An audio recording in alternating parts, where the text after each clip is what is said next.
We have a problem, and you can help. I'm an emergency doctor working in a busy emergency department, and day after day I see the department full of patients that are admitted to the hospital, but they don't have a bed upstairs, and they sit in the ER waiting to get the care they need for hour after hour and sometimes day after day. We need to get those patients upstairs. Their health depends on it.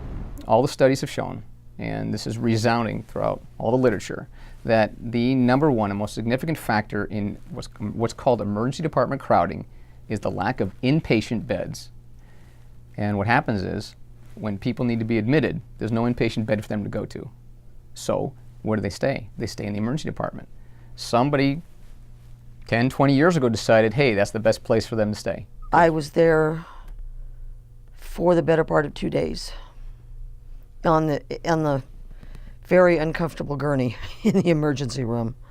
Bottom line is, for emergency department crowding, is your needs are greater than resources. You have met a point where the department is unable to meet all the demands of all the patients in the department. Everybody's noticed how long it takes to see a doctor in the emergency department. When emergency department beds are full of admitted patients, there's no room to see new people, so they just sit and wait. Emergency department boarding is a problem for everyone.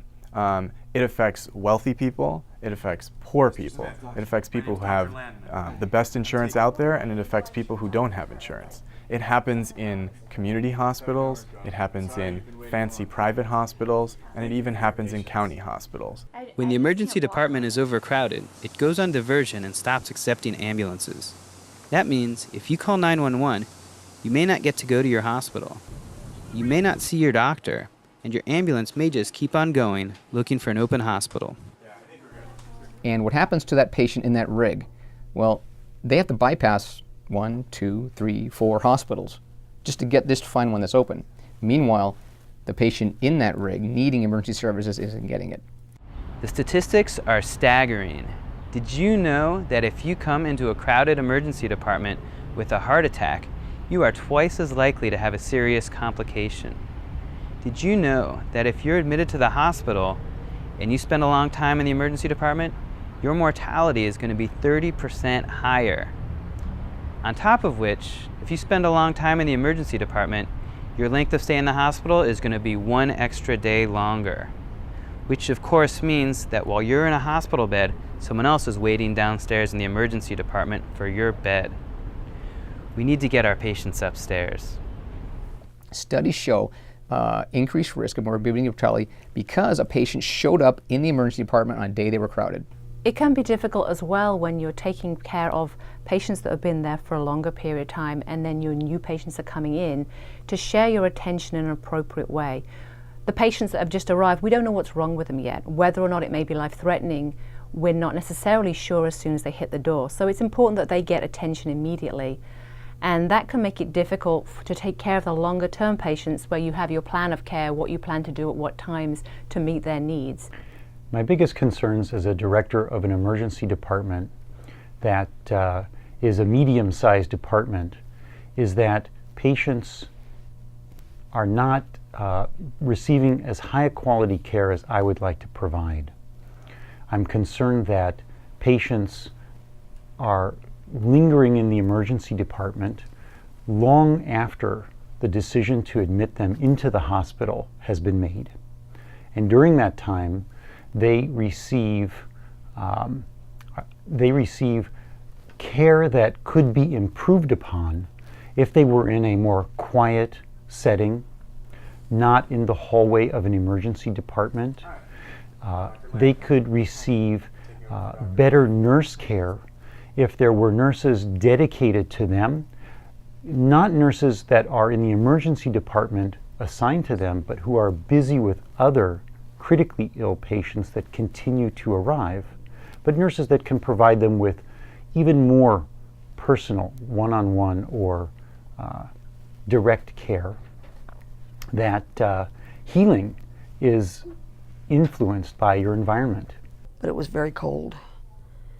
And I was feeling terrible anyway, so was shaking, and with the cold was shaking even more. Well, we had one gentleman that was drunk and he was snoring very loudly.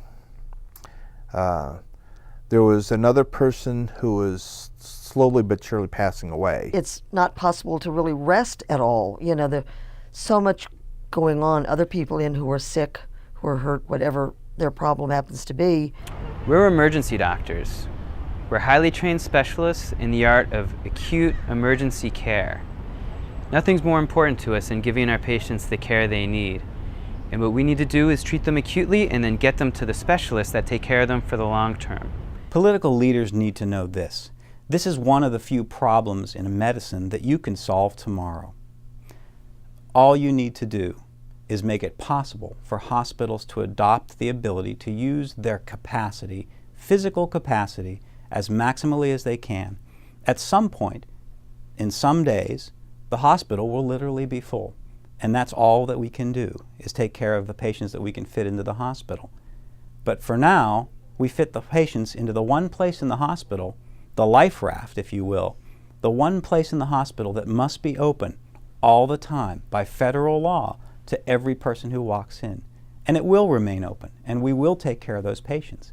But legislators, politicians, community leaders, this is one place where you can plug a hole in the dam of American healthcare with a simple law.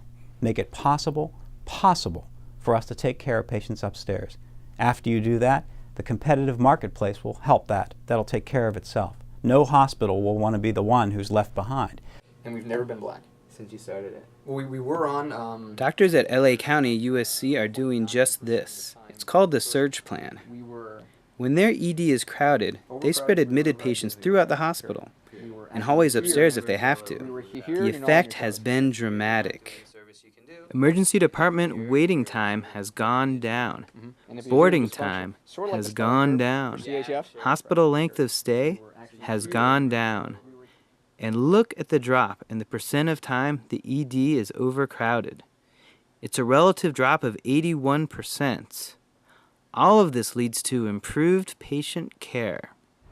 With all you've seen today, I hope you feel that we can come together as a united front, ease discomfort, and save lives.